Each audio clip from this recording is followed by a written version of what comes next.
தெய்வத்தால் ஆகாதெனினும் முயற்சித்தன் மெய்வருத்த கூலி தரும். வணக்கம். எழுத்தாளர் சாம்பவி திருநீலகண்டன் அவர்கள் வழங்கும் மோகன கதைச்சிரம் யூடியூப் பக்கத்திற்கு உங்களை அன்போடு வரவேற்கிறோம். இன்று நாம் கேட்க இருக்கும் கதை எழுத்தாளர் சாம்பவி திருநீலகண்டன் அவர்கள் எழுதிய நயனவாசினி. சந்தனகுமரன் நயன மனோகரி இருவரின் காதலையும் போராட்டத்தையும் அதன் பின்பான வாழ்வோவியத்தை பேரன்புடன் பேரழகாய் விவரிக்கிறது இக்கதை. ஆர்ஜே காமாட்சி அவர்கள் குரல் வழியில் உங்கள் செவியை இனிமையாய் நினைக்க கதையை கேட்டு மகிழுங்கள். கதை கேட்போமா? அத்தியாயம் 22. நயனவாசினி. கண்ணை கரித்தது நயனிக்கு. என்னங்க என்றபடி அவனை ஆற தழுவியவளுக்கு நெஞ்சம் விம்மி தவித்தது. அவள் தோளில் முகத்தை புதைத்திருந்தவன், நான் அந்த பொண்ண தொடலன்னு எப்படி நம்பின கண்ணு என்றான் இறங்கிய குரலில். அது அவளை இலக வைக்க குமரனை இயல்பாக்க முனைந்தாள். பெரிய கம்ப சூத்திரம். என் புருஷன் என்னையவே தொடாம சுத்துறான். இதுல கண்டவளை தொட்டுடவா போறான்?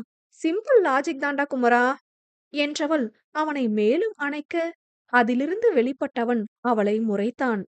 அவள் முகத்தில் சிரிப்பு இருக்கவும், சாரிடா கண்ணு என்றான்.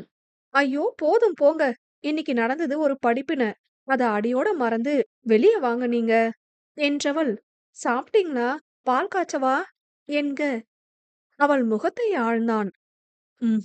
ஒண்ணு வேண்டாம், நீ இங்க வா என்று மெத்தையில் அமர்ந்தவன், நான் உண்மையாவே தொழில் தொடங்க போறேன் நைனி, இனியும் ஒருத்தர்கிட்ட கை கட்டி வேலை செய்யற எண்ணம் இல்ல என்றான் தெளிவாய்.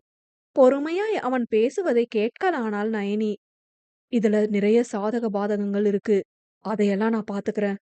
ரொம்ப பெரிய விஷயம்தான், என்னால முடியும்னு நம்புறேன். ஆனா என்றவன் இழுக்கவும் அவளுக்கு புரிந்தது. முதலுக்கு எங்க போறது? அவன் கலக்கமாய் கேட்டான் அவளிடம். நிச்சயம் அவளிடம் பணம் வாங்கும் எண்ணம் இல்லை குமரனுக்கு. சரியான தன்மான பேர் வழிதானே இவன். இருந்தும் வெறும் கையில் முழம் போட முடியாதல்லவா? நயனியிடம் கேட்டால் ஏதாவது வழி சொல்வாள் என்று அவன் நினைக்க, கடைசியில் அவளே வழியானாள். அதை மெல்ல அவன் சொல்லவும் அவன் காதோரமாய் அழுத்த முத்தமிட்டிருந்தாள் நயனி. இதுக்குதான் இத்தனை கவலையா என்று அவன் தலை வருடியவள், என்கிட்ட 2 வருஷமா கொஞ்சம் கொஞ்சமா சேர்த்து வச்ச ஒரு 2-2.5 லட்சம் இருக்கு குமரா என்றாள் மெல்ல. அவன் அசையாது இருக்க, எப்படியும் கல்யாணத்துக்கு பின்ன நீங்க தொழில் ஆரம்பிக்கிற சூழல் வந்தா உதவுமேனு தான் நான் வேலைக்கு போய் சேர்த்து வச்சேன். இப்ப பாருங்க, சமயத்துக்கு உதவுது என்க அவன் அணைப்பு இறுகியது. அவர்கள் காதலிக்கும் போது அவனின் 5 ஆண்டு திட்டங்களை நயனியிடம் கடைபரப்புவான் குமரன். அப்படி ஒரு முறை சொன்ன செய்தியை மனதில் வைத்து அதற்கான அடித்தளத்தை அப்போதே போட்டு வைத்திருக்கும் அவன் நைனி கண்ணை என்ன சொல்ல என்று தெரியாது அவள் காதலில் உருகி தவித்தான் குமரன். இந்த காதல் கிடைக்க எந்த ஜென்மத்துல என்ன புண்ணியம் பண்ணனோ என்றபடி அவளை அணைத்தபடி படுத்து விட்டான், விளக்கை அணைக்காது. காலை நேரமே கார்த்திக் வரவும், குமரன் என்னடா வேலைக்கு போகல என்க, அவன்கிட்ட எவன் போவான், அதான் வேலைய விட்டுட்டேன் என்றான் அலட்டாது. அவன் முதுகில் சுள்ளென்று அடித்தவன், உனக்கு வேற யார் இப்ப வெத்தலை பாக்கு வச்சு வேலை தரேன்னு சொன்னா என்க, உன்னை முதல்ல செட்டில் பண்ணிட்டு நான் வேலைக்கு போறேன்டா கட்டெரும்பு. நீ தத்தக்கா பித்தக்கான்னு என்ன பண்ணுவியோன்னு என்னால நிம்மதி இல்லாம சுத்த முடியாது என்றபடி நயனியிடம் காஃபி வாங்கி குடித்தான். உண்மையில் அதை கேட்ட கஜேந்திரனுக்கு பிரமிப்பு வராதில்லை. எப்பேற்பட்ட நட்பு என்று சிலிர்க்காமலும் இல்லை அவர். குமரனும் கார்த்தியும் சேர்ந்து பேசி கஷ்ட நஷ்டங்களை கணக்கிட்டு துணிக்கடையை ஆரம்பிக்கும் முயற்சியில் ஈடுபட்டனர். குமரனோ, முதல்ல பிள்ளையார் சுழி போடுறதுக்கு முன்ன மீனாட்சிய பாத்துட்டு வரலாம் நைனி, அப்பதான் எல்லாம் சரியா இருக்கும் என்றவன் கஜேந்திரனிடம் சொல்லிக் கொண்டு மஞ்சு நயனியை மதுரைக்கு அழைத்து சென்றான். துணிக்கடையின் பெயரை நயனியின் கையால் எழுத வைத்து அந்த பேப்பரை மீனாட்சியிடம் வைத்து பூஜை செய்து வாங்கிய பின்னர்தான் குமரன் முழு மூச்சாக தொழிலில் இறங்கினான். முதலில் ஜவுளிக்கடை இல்லாத ஏரியாவை தேர்வு செய்திருந்தனர். அதற்கு நகரத்தை விட்டு வெளியே கடையை தேடினார்கள் இருவரும். அப்படி பார்க்க போக கணுவாய் அருகில் ஒரு நல்ல கடை சிக்கியது. கடை நல்லா இருக்குடா கார்த்தி, வடக்கு பார்த்த முகம், 2 பக்க வழி, இடமும் விஸ்தாரமா இருக்கு, முன்ன வண்டி நிறுத்த கொள்ளவும் வசதி இருக்கு, பேசி பார்க்கலாம் என்ற குமரன் முகத்தில் அந்த கடை திருப்தியாக இருந்தது. சுற்றுவட்டம் 500 கிலோமீட்டருக்கு எந்த ஒரு துணிக்கடையும் இல்லாது வேறு போக நல்ல அமைப்பாய் போய்விட்டது. அதுவும் போக அந்த இடம் நகருக்குள் வரும் ஜங்ஷன் வேறாக இருக்க அதிக முன்பணமாக இருந்தாலும் அந்த இடத்தை முடிக்க முனைந்தான் கார்த்தி. 3 லட்சம் அட்வான்ஸ் கேக்குறாங்கடா, நான் எங்க போக என்று குமரன் சோர்வுற தரணிக்கு போன் அடித்து விட்டான் கார்த்தி. பாஸ், குமரன் உங்ககிட்ட பேசணுமா என்றவன் கையோடு போனை நீட்ட குமரன் முறைத்தான். பேசுடா, நம்ம பாசு தானே என்றவன் தள்ளி நிற்க தயங்கியபடி அவன் திட்டத்தை விளக்கினான் குமரன். தரணி, நிறுத்து, தொழில் பண்ண போற அதானே கோபமாய் கேட்டான் அண்ணன்காரன். ஆமாண்ண என்றவனால் வாய் திறந்து பண தேவையை கேட்க முடியவில்லை. மென்னு முழுங்காத குமரா, அவ்வளோ பெரிய மனுஷன் எல்லாம் நீ ஆகல. பணம் தேவைப்படுதுன்னா கேக்கறதுக்கு என்ன அத்தனை சங்கடம் உனக்கு? வேத்தாளா நாங்க என்று அவன் சகட்டு மேனிக்கு திட்டிய பின் ராஜமாணிக்கத்திற்கு சொல்லிவிட தலையில் கை வைத்து அமர்ந்து விட்டான் குமரன். அவரும் அவர் பங்கிற்கு தம்பி மகனை பிழி பிழி என்று பிழிந்தெடுத்த பின்னர், பெரியப்பா அட்வான்ஸ் பணம் தான் பெரியப்பா வேணும், 3 லட்சம், மீதத்தை நானே ஏற்பாடு பண்ணிட்டேன் என்று வாயை விட அதற்கும் திட்டு விழுந்தது. மொத்தமா கேட்க என்னடா வந்துச்சு? சும்மா வெட்டியா தானே இங்க காசு கிடக்குது. வந்துட்டான், பணத்தை ஏற்பாடு பண்ணிட்ட, எடுத்து வச்சுட்டேன்னுட்டு என்று திட்டிக் கொண்டுதான் பணத்தை அனுப்பினார். இதுக்கு போய் எத்தனை அலப்பற என்று கார்த்தி பன்னீர் சோடாவை குடித்துக்கொண்டு கேட்க அவனை கல்லெடுத்து அடித்து விட்டான் குமரன். கார்த்தி, ராஜமாணிக்கம், கஜேந்திரன், தரணி என்று குமரனை சுற்றியுள்ள நல்ல உள்ளங்களால் தான் அவனால் மீண்டு வந்து இயங்க முடிந்தது. நயனியிடம் விஷயத்தை கூற, லாபம் வர வர பெரிய மாமாவுக்கு கொஞ்சம் கொஞ்சமா செட்டில் பண்ணிடலாங்க என்றாள் பொறுப்பாய். அதில் குமரனுக்கு ஏக திருப்தி, கர்வம். நயனி இதுவரை சேர்த்து வைத்திருந்த 2.5 லட்சம் ரூபாயோடு குமரனின் எஃப்டி உடைக்கப்பட்டு அதிலிருந்த 1.25 லட்சம் பணமும் சேர மொத்தமாய் 4 லட்சம் தேறி இருந்தது. அதை மொத்தமாய் கொள்முதலுக்கும் கடை அலங்காரம் மற்றும் பர்னிஷிங் தேவைகளுக்கும் வைத்துக் கொண்டனர். முதல் கொள்முதலுக்கு சூரத், அகமதாபாத், வாரணாசி என்று சென்றிருந்தான் கார்த்தி. பெண்களுக்கான தனித்த ஆடைகள் அங்கு குறைந்த விலையில் குவிந்திருக்கும். குமரனை உள்ளூர் இடங்களான ஈரோடு, மதுரை, சேலத்திற்கு காட்டன் வகைகள், துண்டு, வேஷ்டி சட்டை, பெரியவர்களுக்கான செட்டிநாடு காட்டன் புடவை வகைகளை வாங்க பணித்திருந்தான். குமரன் எப்படி விற்பனையில் கில்லியோ, கார்த்தி துணிகளை கொள்முதல் செய்வதில் வல்லவன். கடைக்கு தேவையான அளவிற்கு முன்பணம் செலுத்தி மீதத்தை கடனில் வைத்து துணிகளை இறக்கி இருந்தனர் இருவரும். விநாயகர் சதுர்த்தி அன்று கடை திறப்பை வைத்துக் கொள்ள திட்டமிட்டு வேலையில் ஈடுபட்டனர் அனைவரும். முதல் கட்டமாக ஈரோட்டிலிருந்து துண்டு, மெத்தை விரிப்பு, லுங்கி பண்டல் வந்து இறங்கியது. கஜேந்திரன், தம்பி, கடை திறப்புக்கு பொருளை கொண்டு போனா போதும், இப்போ வீட்டுக்கு எடுத்துட்டு போகலாம் என்று யோசனை சொன்னவர் அவர் லோடு ஆட்டோவில் ஏற்றிக்கொண்டு வீட்டில் வந்து போட்டார். எல்லாரையும் கூப்பிட வேணாம் குமரா, நம்ம வீட்டு ஆளுங்க மட்டும் போதும். கடை பக்கம் நியூஸ் போகும், கேக்குறவங்களுக்கு மட்டும் ஆமான்னு சொல்லிக்கலாம். இப்ப யாரையும் கூப்பிட வேணாம் சொல்லிட்டேன். கட் அண்ட் ரைட்டாக நயனி சொல்லியபடி சமையலை முடிக்க, சரிதான், வர போதும் போ என்று மனைவியின் பேச்சிற்கு ஒத்தூதினான் குமரன். பாத்திரத்தை கழுவ போட்டவளிடம், அப்புறம் முதலாளி அம்மா என்று உரசிக் கொண்டு வந்து நின்றவனை மேலும் கீழுமாய் பார்த்தாள் நயனி. வந்த துணி சரியா இருக்கான்னு பாருங்க, பில்லோட வச்சு எப்படி பார்க்கணும்னு சொல்லிருக்கன்ல, போங்க போய் பாருங்க என்று அவனை விரட்டினாள். கடையின் வரவு செலவு கணக்கு மொத்தமும் நயனிதான்.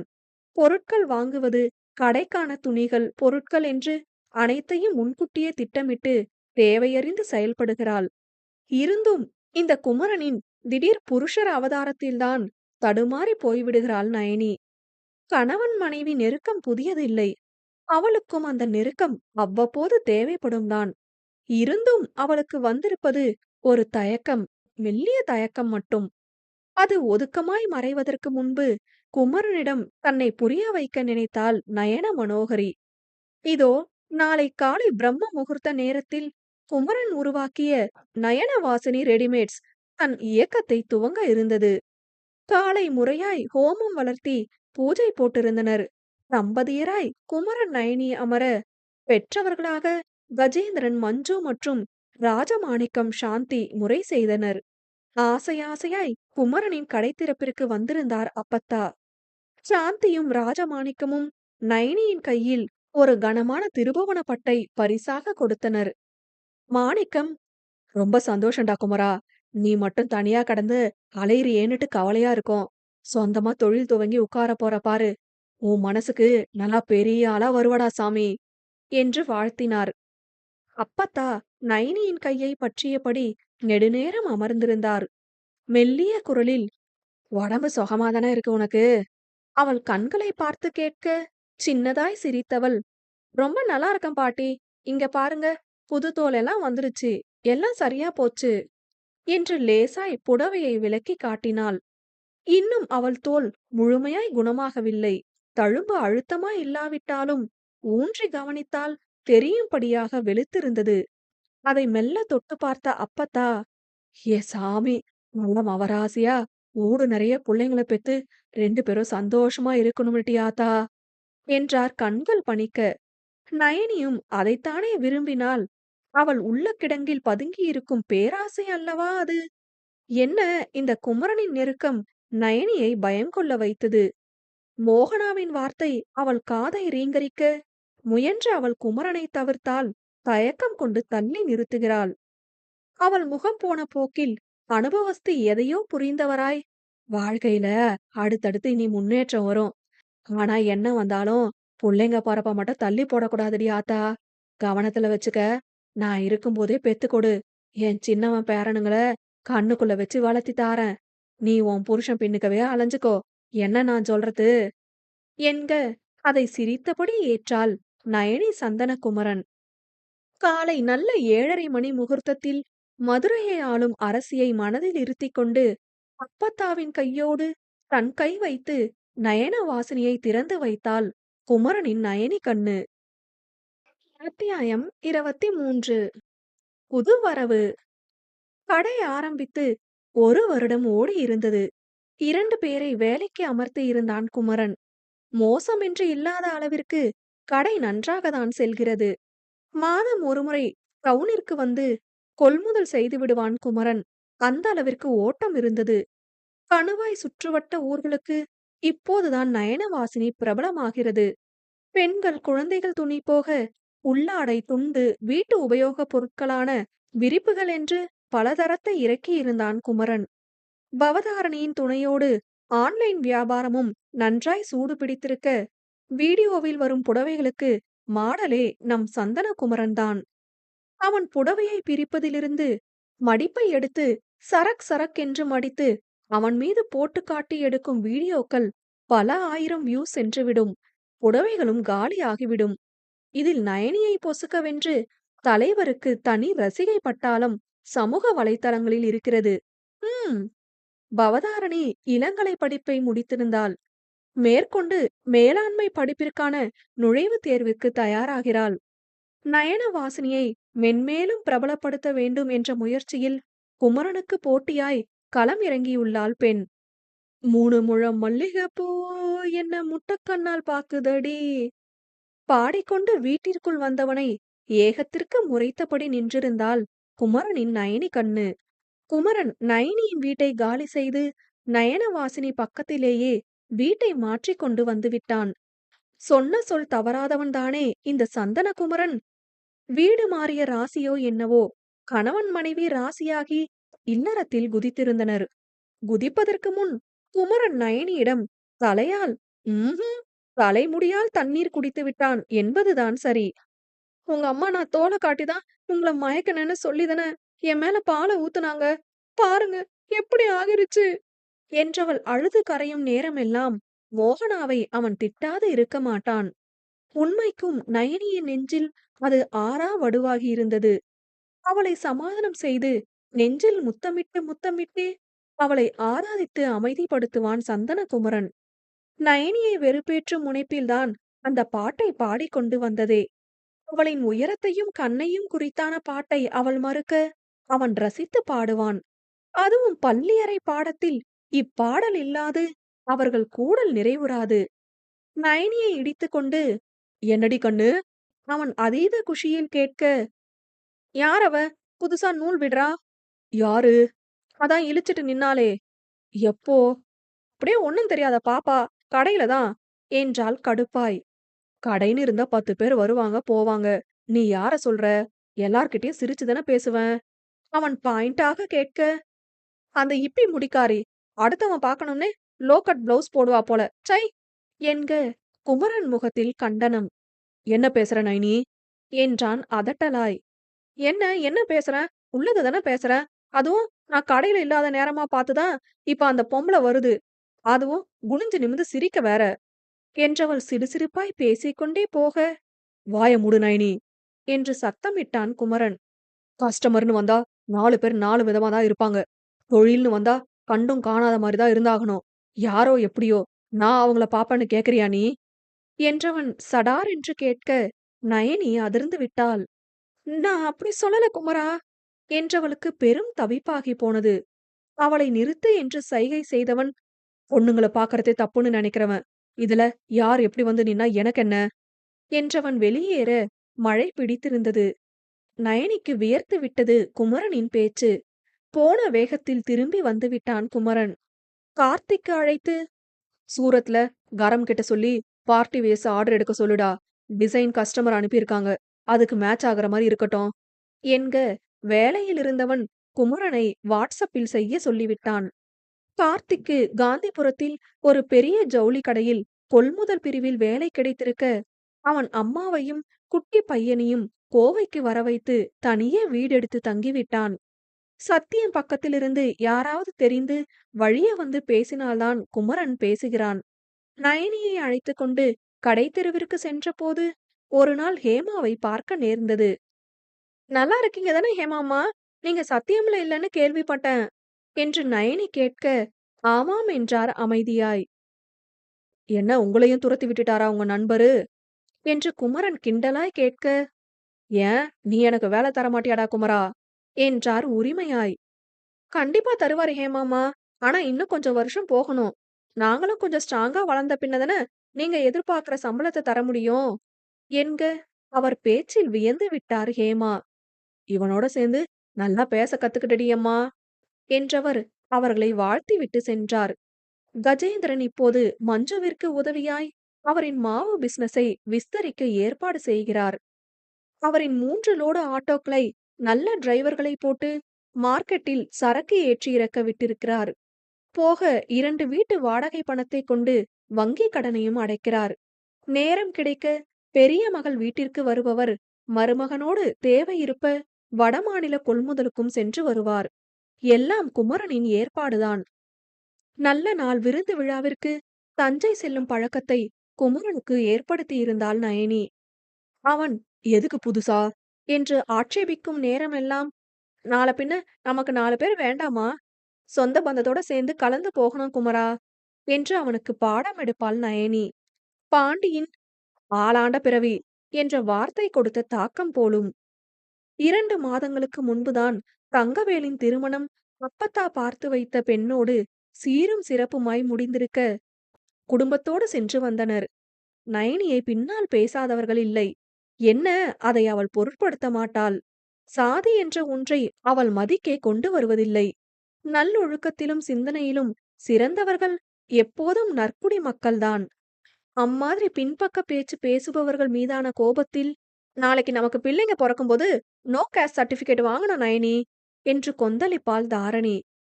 இதோ இப்போது கூட குமரன் திட்டியதற்கு முகத்தை தூக்கிக் கொண்டு சுற்றுகிறாள் நயனி. நேரம் நகர அவன் முகம் கொடுத்து பேசுவதாய் இல்லை. உள்ளறையில் துணிகளை பிரித்து அடுக்கும் வேலையில் இருந்தவன் நயனி என்பவளை மறந்திருந்தான். துணியையும் குமரனையும் பிரிக்க முடியுமா என்ன? ஒரு கட்டத்தில் பொறுக்க முடியாது அறைக்குள் சென்றவள் அங்கு இறைந்திருந்த துணிகளை பார்வையிட்டாள். ரகம் வாரியாக அடுக்கி வைத்திருந்த புடவைகளுள் அவள் கண்ணை ஈர்த்தது இந்த பிரத்யேக புடவை. யோசிக்காது, குமரா, இந்த புடவைய நான் எடுத்துக்கவா என்றாள் அவனை குறுகுறு பார்வை பார்த்து. அது ஜாங்குலா பட்டு. மரகத பச்சையில் அகண்ட தங்க ஜரிகை வைத்து உடல் முழுக்க சின்ன சின்ன கட்டங்களில் யானையும் யாழியும் வருமாறு நெய்யப்பட்டிருந்தது. நிச்சயம் லட்ச ரூபாய் மதிக்கத்தக்கது. அவள் கேள்விக்கு அவன் கேள்வியாய் நோக்க, இல்ல நல்லா இருக்கு என்று இழுத்து புடவையை தடவினாள். அவள் பார்வை தாழ்ந்து விட்டது அதற்கே. இன்னும் கோபம் போகல போல. நினைத்தபடி புடவையின் மடிப்பு பிடித்து மடித்தபடி அவள் தள்ளி வைக்க, இறக்குமதியான புடவைகளுக்கு விலை மதிப்பை எழுதி ஒட்டியபடி எடுத்துட்டு உள்ள போ என்றான் அவளை பார்க்காது. நயனியிடம் பேச்சில்லை, அசைவும் இல்லை. அதை உணர்ந்தவன் திரும்ப பார்க்க, அவள் பார்வை கூர்ப்பு மொத்தமும் அவனிடத்தில்தான். புரியாது புருவம் சுருக்கி அவன் நோக்க, நீங்களே எடுத்து கொடுங்க என்றாள் உதடு கடித்து அழுகையை அடக்கி. அவனுக்கு என்னவோ போலாக, என்ன என்று எழுந்து விட்டான். ம்ஹும், நீங்களே எடுத்து தாங்க என்று அப்போதும் அடமாய் சொன்னவள் கண்ணீர் வர, என்னடி என்றபடி அவளிடம் சென்று விட்டான். தொண்டையை செருமிக் கொண்டவள் அழுகையை மேலும் வெளியிட, என்னன்னு தான் சொல்ல, அழுதா என்ன நான் நினைக்க என்றவன் சத்தம் போடவும், அவன் டீஷர்ட் கையில் கண்ணீரை துடைத்து கொண்டாள்.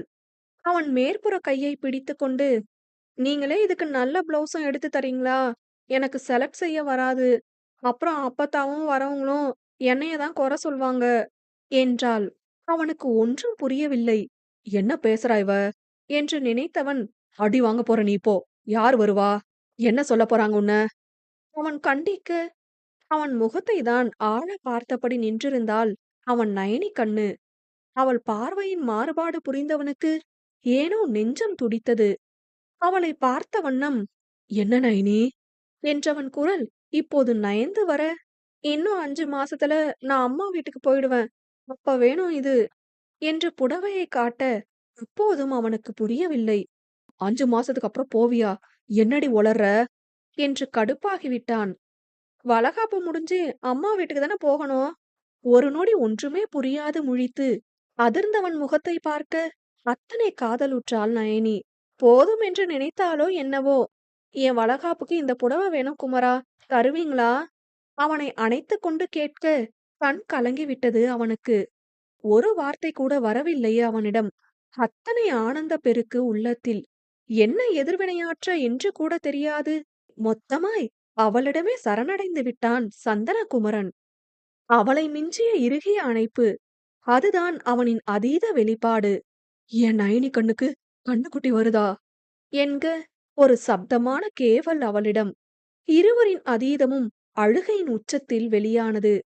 சந்தனகுமரனுக்கு அவன் மீனாட்சி மகளாய் பிறக்க வேண்டும் என்ற பேரவா பெருமூற்றாய் உருமாற, அழுத்தமாய் அவள் வயிற்றில் முத்தமிட்டு புதைந்து கொண்டான். அவன் ஆசை கூடிய சீக்கிரம் நிறைவேறும். நிச்சயம் அவன் வணங்கும் மீனாட்சி அவன் கையில் வாசினியாய் வந்து தவழுவாள். இதோ காதலோடு கானம் பாடிய வானம்பாடிகள் இருவருக்கும் பொன்னாய் முத்தாய் கண்ணின் மணியாய் பிள்ளை செல்வம் வந்துவிட்டது.